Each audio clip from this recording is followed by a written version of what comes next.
Back in December, I bought my first BMW E30 320i. It was definitely a project because the car had been sitting for several years, so I know I had a lot of work to do to get this car road legal. But ever since I bought the car, there has been one thing that's really been bugging me, and that's not all of the little things that you see right here that's been missing, including the speed sensor. It's actually something bigger that I was kind of worried about, and that is the damage you see right here. The car has a little bit of a crash damage right here, or I don't know if I should say little, but I don't know how extensive this is, but I chose to buy the car either way and actually bring this car home with me. So I started fixing the car as you've been seeing in my past videos. So now the car is technically very, very good. But in this video, we are actually going to tackle what I consider the biggest mistake with this car. That's the huge dent we have under the passenger door. I actually have some new pieces, as you see right there. We have these, we have that. So we're gonna weld in some new metal right here.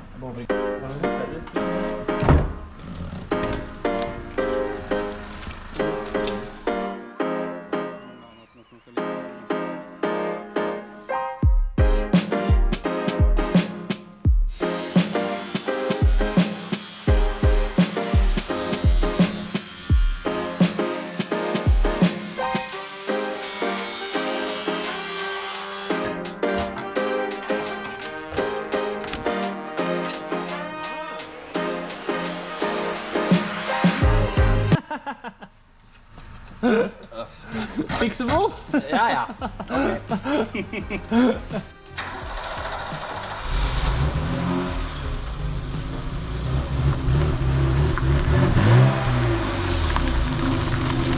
Now we're gonna try to pull out the dent before we cut it all off with a tractor. This is so redneck, so cowboy style. I like it. I love it actually. So we're gonna use this mechanism right here to try and pull right there, because you see the floor is quite a lot up right there. Yeah, this will be interesting. Okay, we tried actually pulling the panel we halfway cut off because we knew we were going to replace that anyway, so why not try that first, because if it gets harmed, it doesn't matter. And you can see here we started like pulling and kind of massaging the metal, and it actually moved quite a lot, I must say. It moved more than I thought it would. So we have already pulled out quite a lot of the dent, even though it may not look like that on camera, but actually we got a lot of movements. So that's pretty cool. And you see here, we tried really hard to pull. Yeah, we can see right here, the panel just rips right off. So now we had to mount it to the chassis instead, and we took it off the jack because it was not safe, because the car moved too much. You can see here all the flecks in the metal. So it's a good thing to get this dent pulled out properly before we actually weld in a new panel.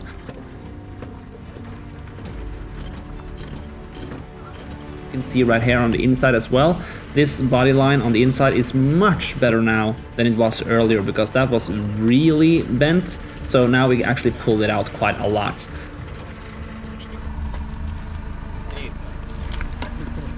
Oh yeah, it's good. Also, look how little rust there actually is behind that panel right there. I'm really surprised by that. Then we took a special tool, as you can see right here, to just pull out the rear panel just a little bit before we started cutting some more, actually, to make that new panel fit in the chassis. And then we also grinded down all of the spot welds because we wanted to do this properly. And like you see right here, we removed the whole plate right there. So now we were able to mount and re-weld in the new panel into place with actually using the spot welds. Now it's on like that, and it will be some adjustments as you see right here. We'll have to do like that and then weld it on. But now we're going to drill holes right here so we can like pinch weld it all the way through, and we'll weld it all the way there, and not pinch weld, just all the way.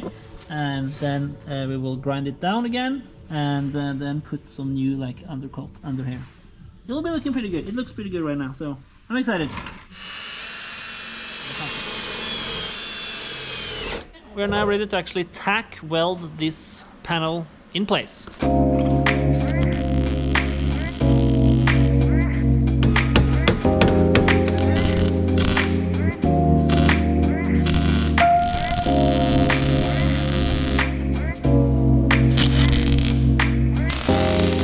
It's mounted, not the proudest welding here. He says, I think it's okay, but... it's hideous. Well, it works, it's in place, it's good, so now we have to use the hammer to bend it in place under here. So it's like, you see here? Yeah, so we need to bend that a little bit more, so it will get into place there. So a little bit of hammering right here, and massaging, it will be good. This E30 is like slowly becoming minty fresh. Slowly and surely. It is getting late, but we're getting somewhere. We almost have the new panel installed. Nevertheless, we want to do this properly, so I think we're gonna call it a night now because it's getting very late and it's Saturday night. We want to get home, both of us, and it has been bugging me ever since I bought the car. So now it's a real good thing that we actually pulled it out and have welded in a new panel, so now it's okay again. I'm not saying it's 100%, but it's like, let's say 95% okay. So I'm not too worried about that for potential next inspections with this car. Now this is good. Okay, it is day number 2, and now we have actually been getting some work done. On this side right here, we have been grinding down these ones right here, and you see right here we got the body line matching right there. So yeah, it's nice. So it's a lot better than it was earlier, and now we're gonna like seam seal this thing, and we will paint over later, and we will mount these things as well over the whole thing right there. And we also did like, I feel like it's good, we have like tacked right there like we should, and we're going to grind down a little bit right here so it matches also, I think. So it'll be good. So what we're adding now is seam sealer. This is actually OEM Volkswagen seam sealer. It will work. Oh yeah, Volkswagen Group. So this is technically Porsche seam sealer also. We have these side skirts that we're going to fit right here. They're going to sit like that. I think that will look pretty good, and it will also hide the work we have been doing on the other side. It's not a bad job. I mean, we have been welding, we have been stitch welding, we've been doing it ish the way it's supposed to be done. So it's not a bad thing, but this will look better. So, and since I have them, why not use them? So we're gonna screw these in. I know that's not the 100% correct way. Please tell me in the comments, what is the 100% correct way? I don't know. Glue? We feel like self-tappers. Good enough for this car. Yeah, good enough for this car. This is not a super clean car. It's like, let's call it a drift missile. It's a beater, so it doesn't matter. This just needs to sit tight. And this will, of course, also maybe protect it from rusting more. I don't know. No, maybe not. Not with the self-tapper. No, with the self-tapper. That's true. That's true, yeah. Nice. Mint. Minty fresh. Look at that.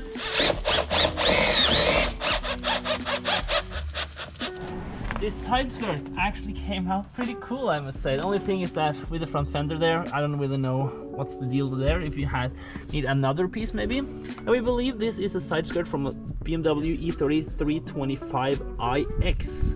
Actually a touring, but I mean, we made it fit, and I think it actually looks pretty cool. We have now actually mounted the side skirt right here, the 325iX side skirt, and I will remove this later, and then I will paint and make this real nice. But I mean, this list hides it, and I will also buy a list that goes over there, so it will be pretty good. And now we're gonna attach the door, and hopefully everything fits.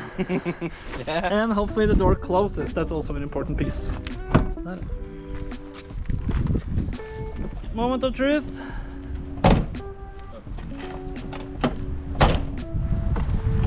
Yeah, needs a little bit of force. We just need some adjusting here, and then it will be good. Not too bad. I really like the side skirts. I think they're pretty cool. The door, we adjusted it a little bit, and it's like, it's okay. You see right there? I need a little bit of force. Not too much though, but it's okay. And I also brought my bumpers today. I will see if I can fit that to the front of the car. That's a facelift bumper, and this is a preface, so I don't know if it will fit. I'm gonna give it a go anyway. This, I don't like this chrome, so if I can get this on, I'll just paint this black or gray or something. I don't have the color code right now, but I will just paint it black or gray, and later on I will paint it the correct color, or perhaps wrap it. Actually, I'm thinking of wrapping the whole car. Let's try the front bumper. It's easy, just a bolt there and a bolt right there, and it should come off like that. Like that. Alright.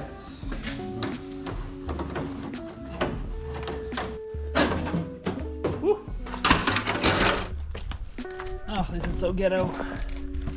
We are thinking about mounting this OEM pre-face bumper again. I just want to paint this and see how it looks on the car. If it looks okay, we'll just use this painted.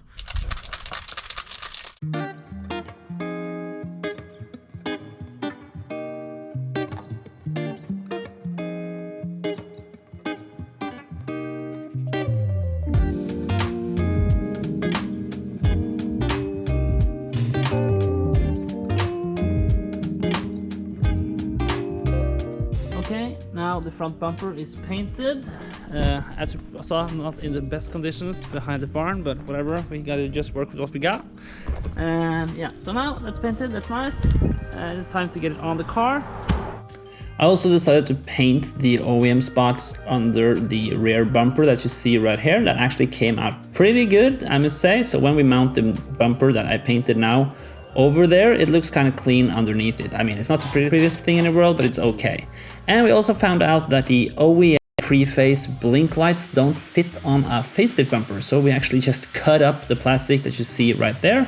And we basically just, well, made them fit like this. And we installed them in this way. Well, I don't know if that's the best way, but it came out looking decent enough. So I'm pretty happy. Now we got a facelift bumper on a pre-face car, and I think it looks pretty good.